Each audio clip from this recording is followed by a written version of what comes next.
Oke teman-teman, selamat pagi saya ucapin dari rumah ya. Hari ini karena saya kesiangan bangun subuhnya, jadinya saya salat subuhnya di rumah karena ya kemarin capean habis walk-in interview ya. Walaupun kemarin masih bisa sholat maghrib dan isya jemaah di masjid, tapi karena kemarin saya minum kopinya itu kafeinnya kuat banget. Terus walaupun udah minum air bawang itu bagus untuk detoks tubuh dari racun-racun ya. Nggak bisa tidur saya baru bisa tidur itu jam 11 malam. Padahal udah pasang alarm 2, jam 3, setengah 4, tapi tadi baru kebangun jam 4 seperempat. Mandi, ya kan. Dah, tapi sebelum itu saya tahajud dulu, mandi, ya, baru kemudian subuh, subuh di rumah. Karena kalau berangkat pun juga tadi saya baru kelar mandi itu jam 42, setengah 5 kurang lah intinya itu.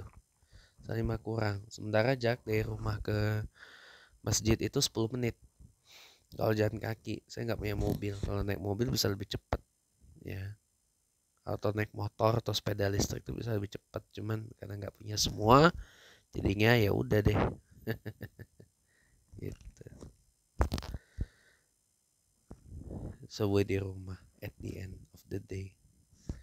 Hari ini Kamis 17 Juli tahun 2025 teman-teman. Kemarin kita bahas banyak tentang tarif ya. Ya, efek dari perang dagang, perang tarif. Dimana tadinya produk-produk Indonesia yang diekspor ke USA atau Amerika Serikat itu dikenakan tarif sebesar 32%, tapi ternyata diturunkan 13% jadi 19%, tapi ada tapinya nih.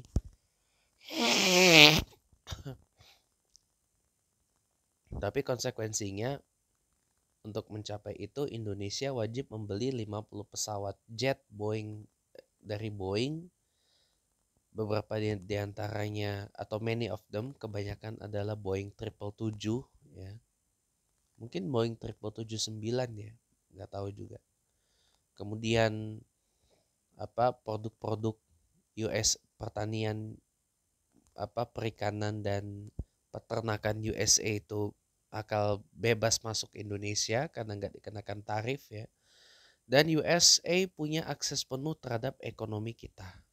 Jadi lagi-lagi adalah pengulangan dari era Orde Baru sebenarnya, di mana ekonomi Indonesia ini akan dikendalikan oleh USA atau Amerika Serikat. Karena USA punya akses penuh terhadap ekonomi kita.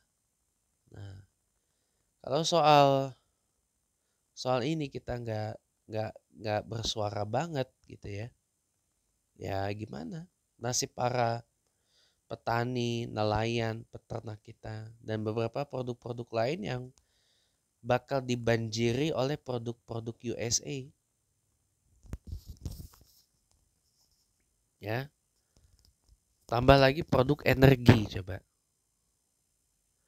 Nanti bisa-bisa di banyak tempat itu ada SPBU Exxon Mobil sama SPBU Citgo. Ada lagi saya lupa sebut kemarin itu Caltex, Havolin gitu ya. Saya lupa sebut. Lupa itu saya sebut.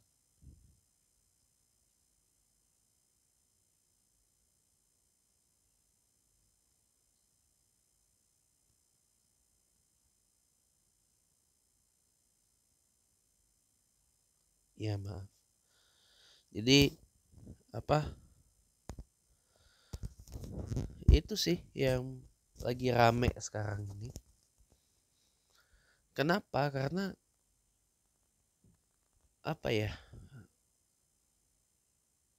berkontradiksi dengan Presiden Prabowo dulu yang sangat gencar banget bersuara mengenai petani, nelayan, peternak ya. Waktu masa kampanyenya. dulu sebelum jadi presiden, ya. Sesudah jadi presiden kok begini, loyo, lemes gitu.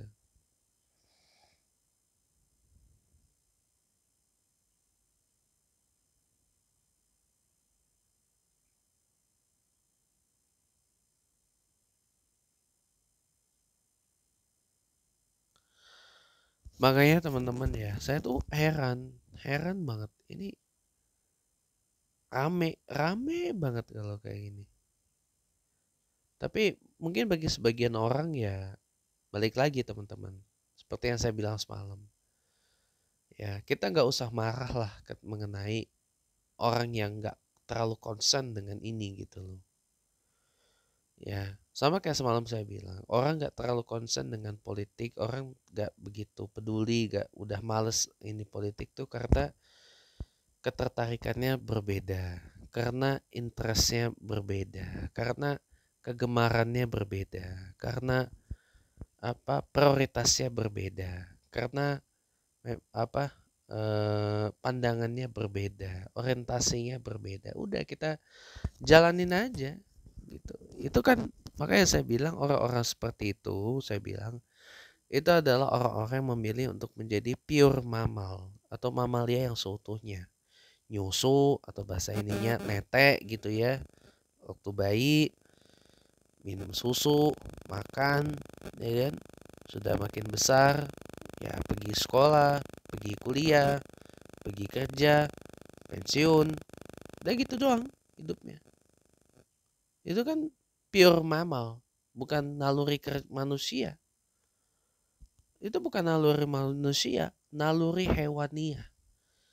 Loh hewan kok kerja keras juga pak? Lah hewan biar bisa makan kan kerja keras. Dapetin mangsa.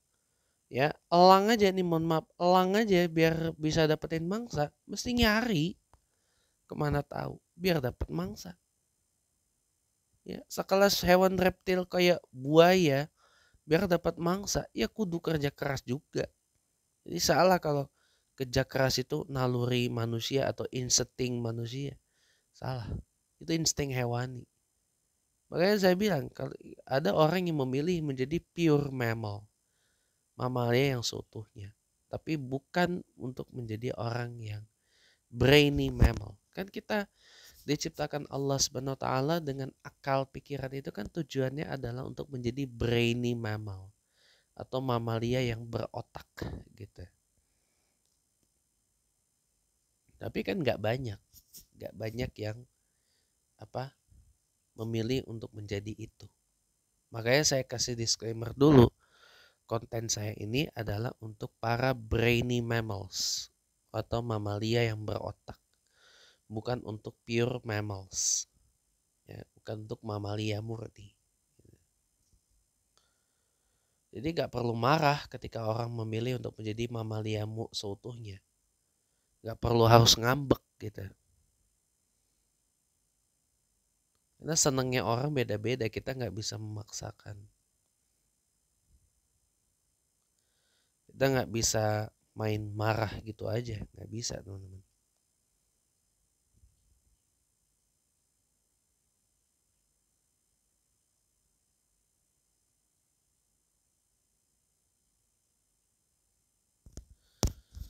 Gak bisa maksa juga. Udah chill aja, santai. Chill aja, dibawa chill. Kalau chill pasti tenang hidup. Ya biarkan mereka menjadi pure mammals, menjadi apolitis, menjadi orang yang acuh gitu ya. Tapi yang rugi pun juga mereka sebenarnya. Karena mereka memilih untuk membutakan dirinya terhadap lingkungan sekitar. Mereka memilih untuk ya bodoh amat, lu mau kelaparan ya bukan urusan gua gitu kan. Lu mau kehausan bukan urusan gua, lu mau nganggur bukan urusan gua. Lu mau apa ya bukan urusan gua gitu kan. Padahal negara kita ini bukan negara individual. Negara kolektif, negara sosialis sebenarnya. Udah pernah kita bahas itu. Kan. Bahwa Bung Karno melahirkan negara ini sebagai negara sosialis.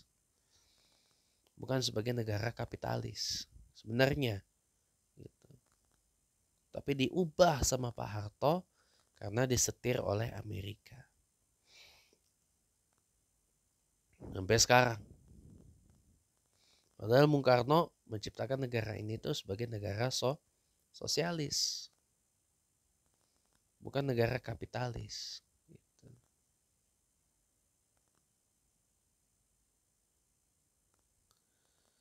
Ya tapi biarin aja lah, namanya ini kepentingan dan berbeda. Gitu teman-teman. Nah kembali kita bicara masalah ini. Yang lagi rame ini gitu. Tarifnya ini bisa berdampak sangat signifikan. Ada beberapa petani, nelayan, peternak, bahkan mohon maaf ya, beberapa sektor lain yang OTW dibanjiri produk USA ini akan terancam gulung tikar.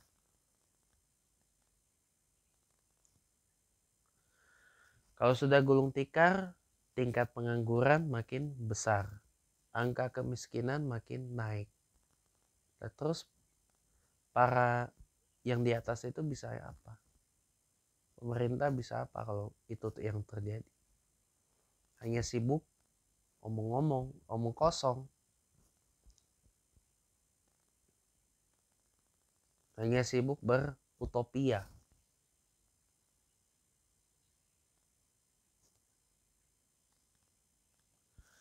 Hanya sibuk berutopia, hanya sibuk berfantasi, ini itu. Halunya tuh tinggi sih. Halu dan denial komplit itu. Jadi para pejabat itu halunya luar biasa. Jadi makanya kalau mau jadi pejabat negara itu harus halunya tingkat tinggi. Harus punya bakat ngehalu, harus punya bakat denial yang tinggi. Gitu. Supaya apa? Yang penting rakyat seneng. Yang penting tetap jadi pejabat, yang penting tetap jadi anggota parlemen, wakil rakyat, tetap jadi pejabat eksekutif. Gitu. Kalau sudah itu dapat duit, gede lagi. Gede lagi. Iya, gede, besar. Besar-besar nominalnya. Bukan jutaan lagi, bro, miliaran. Wah, di total ratusan juta, puluhan hingga ratusan juta. Kalau di total miliaran yang bisa dibawa pulang. Benar.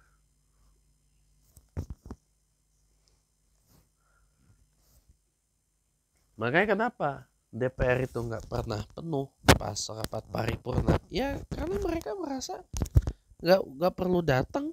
Mereka tetap dapat gaji per bulan gede, tunjangannya. Kalau datang rapat nanti dibayar dan sebagainya dan sebagainya. Ujung-ujungnya 5 tahun bisa bawa pulang berapa duit? Ntar keluar lagi duit buat kepilih lagi untuk periode berikutnya. Ntar keluar lagi dan sebagainya gitu. Jadi makanya kenapa orang berlomba-lomba jadi caleg sampai modal gede kayak gitu? Ya, itu teman-teman. Bahkan maaf kata sampai ngutang. Ya, balik modal ya susah. Kalaupun kita nggak ngutang misalkan, nggak ada balik modal, hadapan kita siapa? Sekalipun itu dalam satu partai yang sama, hadapan kita adalah orang-orang yang udah lebih duluan. Dan mereka udah punya masa yang lumayan. Kalau nggak punya masa, jangan coba-coba. Kalaupun itu baru orang-orang yang baru first timers, ya, itu biasanya dari turunan orang-orang terkenal. Kalau nggak public figure, turunan orang-orang yang memang udah punya nama. Atau mungkin dari keluarga politik. Contoh kayak anggota Komisi 1 DPR yang banyak dari keluarga politik. Contoh kayak Rizky Natakusuma, itu anaknya dari Wakil Gubernur Banten Ahmad Dimyati Natakusuma, ya. Beda partai, kalau Pak Dimyati dari PKS, Pak Rizky atau Bung Rizky nyalon dari Demokrat.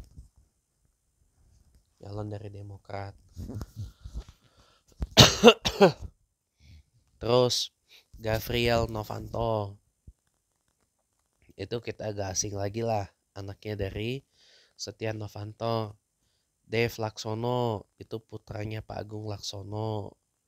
Terus siapa lagi? Ada suaminya mantan Menaker Bu Ida Fauziah, jadi anggota Komisi 1 DPR.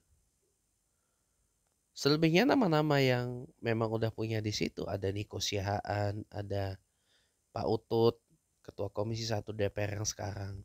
Ada Pak Utut, The Grandmaster, ya. Ada Pak Budi Jiwandono, ponakannya Presiden Prabowo Subianto. Ada Pak Suhanda, ya, Suhanda yang mau gantiin Pak Aher ya di Komisi 1, karena Pak Ahernya pindah ke Komisi 2. Jadi wakil ketua Komisi 1 DPR. Dokter tuh. Ada Pak Tubagus Hasanuddin, ada macam-macam banyak. Kalau nggak itu ya jangan coba-coba. Gitu aja sih. Seenggaknya kalau nggak punya masa, minimal punya modal gede buat beli masa. Itu, buat beli masa. Kan lumayan itu. Lah, anggota DPR yang kemarin ini, yang kaya banget itu, ternyata anaknya Pak Said Abdullah, Ketua Banggar dari PDIP. Ketua Badan Anggaran DPR. Jadi, for your information, ya, PDIP itu di DPR RI 2429 ini, selain ketua DPR ya, untuk pimpinannya itu adalah dapat jatah ketua Komisi 1, ya, komisi seksi itu, ketua Komisi 1, kemudian ketua Banggar, ya, ketua Badan Urusan Rumah Tangga. Itu aja sih. Paling banyak lah pokoknya dapat jatahnya.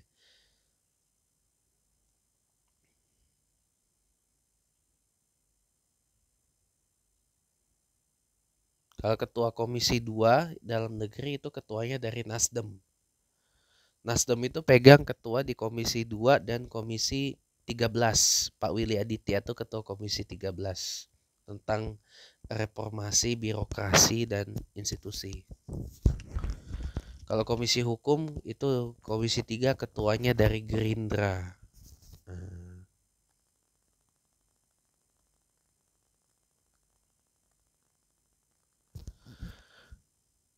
Kalau Komisi Pendidikan, Kebudayaan, Sains, Tekno itu diketuai Golkar. Golkar tuh pegang ketua Komisi 10, 11, dan 12.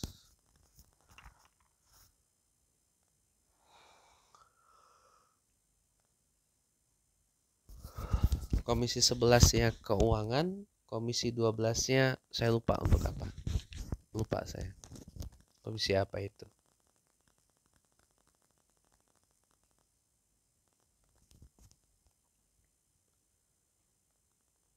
Karena wakil ketua DPR bidang Core EQ. Kalau 11 12 itu Core EQ, kalau Komisi 10 itu Core Kesra.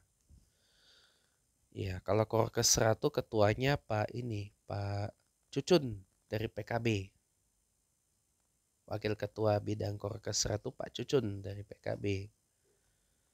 Kalau Pak Saan Mustafa itu wakil ketua DPR Korinbang, Infrastruktur Pembangunan. Kalau Korpolkam yang bidang saya itu wakil ketua DPR-nya adalah Pak Dasko. Nah, kalau Korpolkam tuh Komisi 1, 2, 3 itu Korpolkam.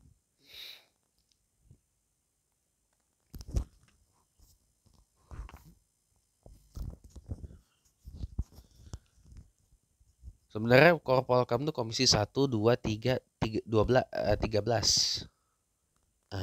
Itu Korpolkam. Politik keamanan. Yang spesifik tanganin Polkam itu adalah sebenarnya komisi 1, 2, dan 13. Itu. Kalau komisi 3 kan hukum. Harusnya ada Korkumham, tapi nggak ada. Disatuin. Ya. Kalau komisi 2 tuh dalam negeri, otonomi daerah, pemilu. Komisi 1 luar negeri, Hankam, ya. Hankam, penerangan, ya. Penerangan tuh Kominfo, Komdigi sekarang. Nah, itu saya kalau jujur saya kalau mau nyalon anggota DPR kepilih, saya bilang saya mau tempatin minta di komisi 1, saya bilang, karena memang itu bidang saya. Di komisi 1 bidang saya tuh di situ, di komisi 1 DPR gitu. Ngincer posisi ketua enggak lah, kasih yang senior aja. Kasih yang udah lama duduk sebagai anggota DPR aja, yang duduk di pimpinan komisi 1. Pak Utut udah lama jadi udah lama jadi anggota DPR. Jadi wajar lah kalau jadi ketua.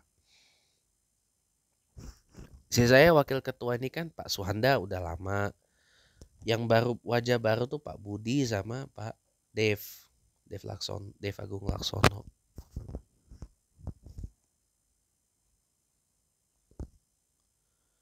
Kalau saya mah jadi anggota aja gitu.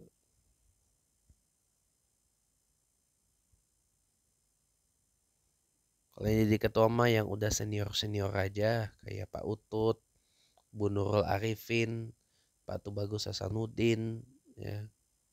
Itu kan udah senior itu. Iya. Ini Walkot Bandung, Pak Farhan, Kang Farhan itu tadinya anggota komisi 1 DPR. Kan disebut sama Pak Utut kan banyak yang maju jadi gubernur wali kota. Ada yang dari komisi 1, Pak Farhan dari komisi 1. Yang jadi menteri ada Pak Fadlison, Menteri Kebudayaan, Pak Sugiono, Menteri Luar Negeri. Terus Pak Rifki Harsha, Menteri Ekraf, Ekonomi Kreatif, ya. Caimin atau Gus Imin, Menko PM, Menko Pemberdayaan Masyarakat.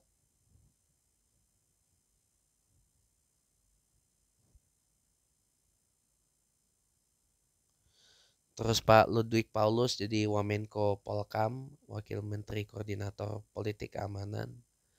Bu Kristina Aryani jadi Wamen P2MI. Wamen Perlindungan Pekerja Migran Indonesia, Waka BP2MI. Badan Perlindungan, Waka tuh wakil kepala Badan Perlindungan Pekerja Migran Indonesia.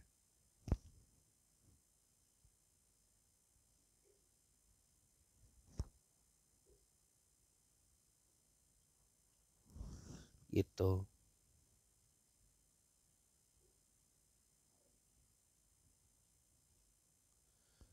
Ada beberapa yang maju jadi calon, ya, jadi di pilkada. Kalau Haji Rano Karno, Wagub Jakarta, itu anggota komisi 10 tadinya, komisi 10 DPR, Dikbud Saintek.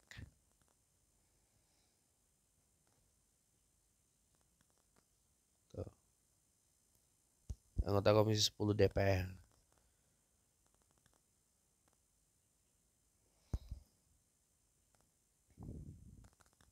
Itu teman-teman. Ibu Ketua DPR sama Bapak Ketua MPR, Bu Puan sama Pak Muzani itu juga tercatat sebagai anggota Komisi 1 DPR. Gitu.